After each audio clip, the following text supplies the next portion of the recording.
Hello' everyone, কি খবৰ তোমালোকৰ? আশা কৰোঁ সকলোৰে ভাল। তোমালোকে যিহেতু গমেই পাইছা তোমালোকৰ exam half yearly exam September মাহৰ 18-19 ছামথিং সিমানৰ পৰা হ'বলৈ গৈ আছে। তো সিমানতে হয় নৰ্মেলি। তো তোমালোকে কি কৰিবা বা টপাৰে কি কৰে যোনটো তুমি নকৰা, সেইটোৱে আজি ভিডিঅ'ত ডিছকাছ কৰিম। যিহেতু মই কমেণ্টত পাই আছিলোঁ যে তোমালোকৰ বহুতৰে মাৰ্কছ নাহে, যে তোমালোকৰ ফাৰ্ষ্ট ইউনিট টেষ্ট হৈ গৈছে, তো তাতে মেক্সিমামেই 10 পাইছা, 20 পাইছা, 25 পাইছা, মেথছ আৰু ছায়েন্সৰ কথা কৈছোঁ, কোনোবা 30 পাইছা, 35 পাইছা, তাতকৈ বেছি পোৱা নাই হয়নে? তো তুমি কি ভুল কৰি আছা যে তোমাৰ মাৰ্কছেই অহা নাই? আৰু কিয় টপাৰবোৰে ইমান মাৰ্কছ পায়ে থাকে? যোনে পাই আছে সিহঁতে পায়ে আছে, যোনে পোৱা নাই সিহঁতে ৰখি যায়। কিয় এনেকুৱা হৈ আছে? তোমালোকে কেতিয়াবা ভাবি চাইছানে ইয়াৰ কাৰণটো? ইয়াৰ কাৰণটো তুমি কি বুলি ভাবা? প্ৰথমে কমেণ্টত জনাবাচোন। হ'ল, তাৰপিছত মই তোমালোকৰ লগত আজি 5টা টিপছ ডিছকাছ কৰিম, যোনকেইটা তোমালোকে যদি ফ'ল' কৰা এক্সামত গেৰাণ্টি তোমালোকে ভাল স্ক'ৰ এটা কৰিব পাৰিবা। কিন্তু তাৰ কাৰণে কি কৰিব লাগিব? তোমালোকে ডেইলি মই যোনকেইটা কৈছোঁ সেইকেইটা ফ'ল' কৰিব লাগিব। যদি তোমালোকে ডেইলি ফ'ল' নকৰা, তোমালোকে ভাল এটা ৰিজাল্ট কেতিয়াও নোপোৱা, হয়নে নহয়? এইটো মই কোৱা কথা বুলিয়ে নহয়, আৰু তুমি তোমাৰ ছিনিয়ৰ কোনোবা যদি আছে, দাদা বাইদেউ বা তোমাৰ টিচাৰৰ উপদেশো যদি তুমি লোৱা, টিচাৰ তোমাক এইবোৰে কথা ক'ব, মানে তোমালোকক গাইডেঞ্চ দিবৰ কাৰণে মই ইউটিউব চেনেলটো বনাইছিলোঁ। তো চোৱা, টপাৰে ডিফাৰেণ্ট একো নকৰে, ঠিক আছে? তুমি যি পঢ়িছা সিও সেইটোকেই পঢ়ে, কিন্তু তাৰ ষ্টাইলটো তোমাৰ ষ্টাইল পঢ়াতকৈ বহুত বেলেগ হয়। কেনেদৰে বেলেগ হয়? যে টপাৰে কি কৰে জানা? তোমালোকৰ টাইম টেবল বনায়। ফাৰ্ষ্ট পইণ্টটো হ'ল টাইম টেবল।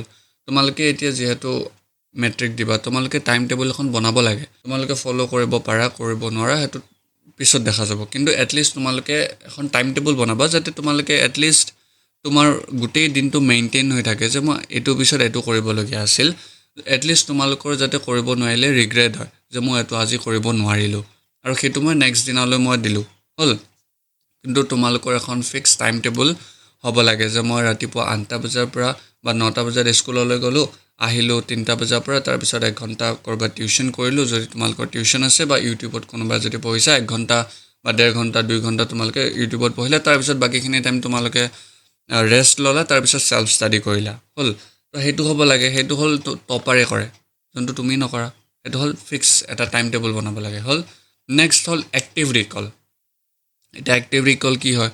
তুমি যেতিয়া কিতাপ এখন পঢ়া, ৰাসায়নিক বিক্ৰিয়া টপিকটো পঢ়িছা, ৰাসায়নিক বিক্ৰিয়াৰ টপিকটো পঢ়িলা প্ৰথমে, পঢ়াৰ পিছত তুমি নিজৰ মাইণ্ডক অকণমান জোৰ দিয়া, তুমি সেইখিনিৰ পৰা কি বুজিব পাৰিলা, তুমি নিজকে সোধা, মই এইখিনিৰ পৰা কি বুজিলোঁ, 1 ঘণ্টাৰ পৰা মই কি বুজিলোঁ।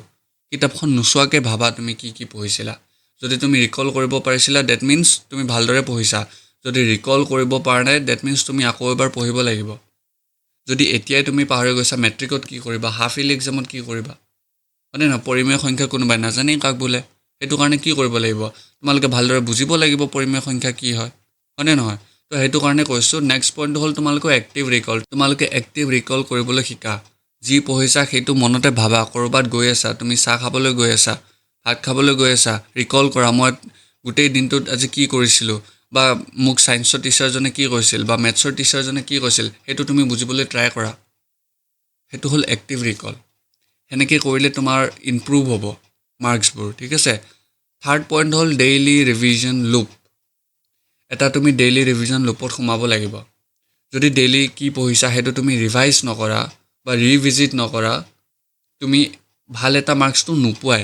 প্ৰথম 2টা পইণ্ট কৰিলে 3 নম্বৰ পইণ্টটো যদি নকৰা, তুমি মাৰ্কছেই নোপোৱা। এটাৰ লগত আনটো লিংক হৈ আছে। টাইম টেবল বনালা, এক্টিভ ৰিকল কৰিব শিকিলে, তাৰপিছত ৰিভিজন কৰা। গোটেই দিনটোত কি কৰিলে, ৰাতি 11টা-12টা বজাত শোৱাৰ আগত এটলিষ্ট আধা ঘণ্টামান তুমি ৰিভিজন কৰিবলৈ দিয়া।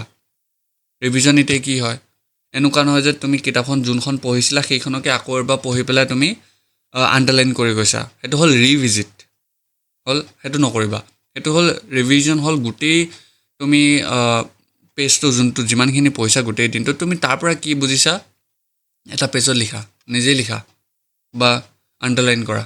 সেইটো হ'ল ৰিভিজন, হ'ল। শ্বৰ্ট নোটছ বনাবা। মই ইয়াৰ আগৰ ভিডিঅ'টো শ্বৰ্ট নোটছ কেনেকৈ বনাব লাগে কৈ দিছোঁ। তুমি গোটেই এটা চেপ্টাৰ তুমি 1 বা 2টা পেজত কেনেদৰে ইনক্লুড কৰিব পাৰিবা, সেইটোৰ ওপৰত মই ভিডিঅ' বনাই দিছোঁ, তোমালোকে চাব পাৰা চেনেলটো ভিজিট কৰি পেলাই, হ'ল। এইবোৰ হ'ল তোমালোকৰ হেক্স বা ইম্পৰ্টেণ্ট টিপছ, মানে তাত যদি তোমালোকে এতিয়া মোৰ ভিডিঅ' কেইটাত ভিউজ নাই ধৰি লওক যোন তোমালোকে চাইছা মই কোৱা নাই যে মই ভিউজ বঢ়াবৰ কাৰণে কৰি আছোঁ জাষ্ট তোমালোকে যোনখিনিয়ে চাই আছা এটলিষ্ট তোমালোকে যদি ভাল পোৱা ভিডিঅ' কেইটা ন কমেণ্টত জনাবা যে এইকেইটা টিপছ ভাল লাগিছে বা এইকেইটা কৰিলে মোৰ ইম্প্ৰুভ হৈছে হোৱা নাই তো এটলিষ্ট কিবা এটা জনাবা যাতে মই গম পাওঁ তোমালোকে ভিডিঅ'টো চাই আছা মানে নেক্সট হ'ল তোমালোকে এক্সাম ইন দ্য চেন্স এইটো নহয় যে তোমালোকে পৰীক্ষা দিয়া এক্সাম বা টেষ্ট হ'ল তুমি ডেইলি বা উইকলি বা প্ৰত্যেক দেওবাৰে তুমি যোনটো এক্সাম দিবা হ'ল এক্সাম বহুত ইম্পৰ্টেণ্ট হয় তুমি যোনটো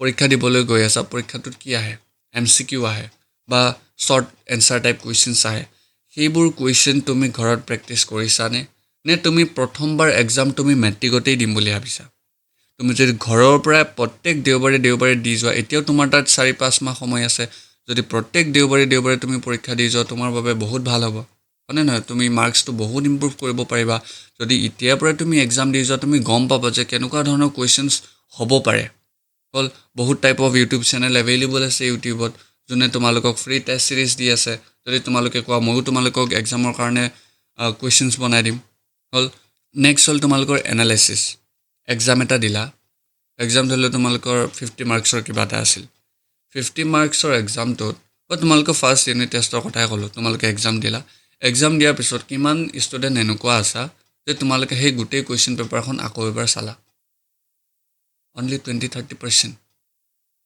সেই 20-30%ে মেট্ৰিকত যে ভাল ৰিজাল্ট কৰে ষ্টাৰ পায় ডিষ্টিংশ্যন পায় ফাৰ্ষ্ট ডিভিজন 5টাত লেটাৰ 4টাত লেটাৰ কোনে পায় সেই 20-30%ে পায় বাকী 70%ে কি হয় জানা ছেকেণ্ড ডিভিজন থাৰ্ড ডিভিজন কিয় তাতে এনালাইচিছে নকৰে তাৰ ভুল কি মিষ্টেক ক'ত যদি তোমাৰ নিজৰ মিষ্টেকটোৱে তুমি গম নোপোৱা তুমি কেতিয়াও মাৰ্কছ ইম্প্ৰুভ কৰিব নোৱাৰা ফাৰ্ষ্ট ন' ইয়'ৰ উইকনেছ তুমি প্ৰথম নিজৰ উইকনেছটো চোৱা কি আছে যেতিয়া তোমাৰ নিজৰ যোনটো কমজৰি আছে সেইটো তুমি ষ্ট্ৰং কৰিবলৈ ট্ৰাই কৰিবা তোমাৰ মাৰ্কছ অট'মেটিক ইম্প্ৰুভ হ'ব তুমি ভাবিবই নালাগে যে কোনে কি কৰি আছে টপাৰে কি কৰি আছে এটলিষ্ট এইখিনি কৰাৰ পিছত টপাৰে তোমাৰ পৰা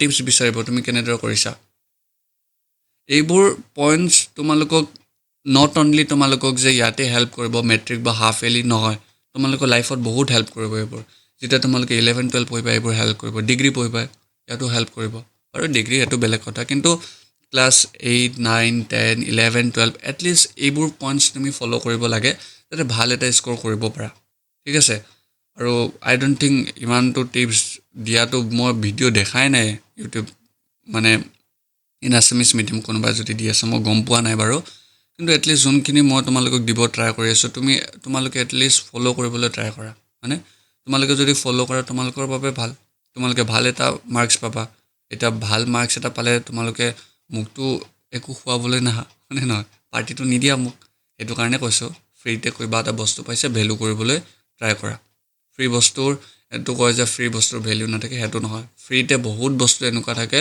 যোনবোৰ বস্তু তুমি লৈ শেষ কৰিব নোৱাৰিবা লাইক দিছ এনেকুৱা বস্তু তুমি নিজৰ লগত ৰাখিবলৈ ট্ৰাই কৰা যদি কোনোবাই তোমাক উপদেশ দি আছে ফ'ল' কৰিবলৈ ট্ৰাই কৰা এইবোৰ উপদেশ এতিয়া কামত নাহিলেও বা অলপ কেইদিনমানৰ পিছত তোমাৰ কামত আহিব এদিন নহয় এদিন তুমি ইয়াৰ কি ইউজ তুমি গম পাবা ঠিক আছে তো আশা কৰিছোঁ তোমালোকে বুজি পাইছা মই কি ক'ব বিচাৰিছোঁ ঠিক আছে তো এইখিনি পইণ্টছ তোমালোকে ফ'ল' কৰা তো ভিডিঅ'টো ভাল লাগিলে লাইক কৰিবা শ্বেয়াৰ কৰিবা আৰু ছাবস্ক্ৰাইব কৰিবা ঠিক আছে থেংক ইউ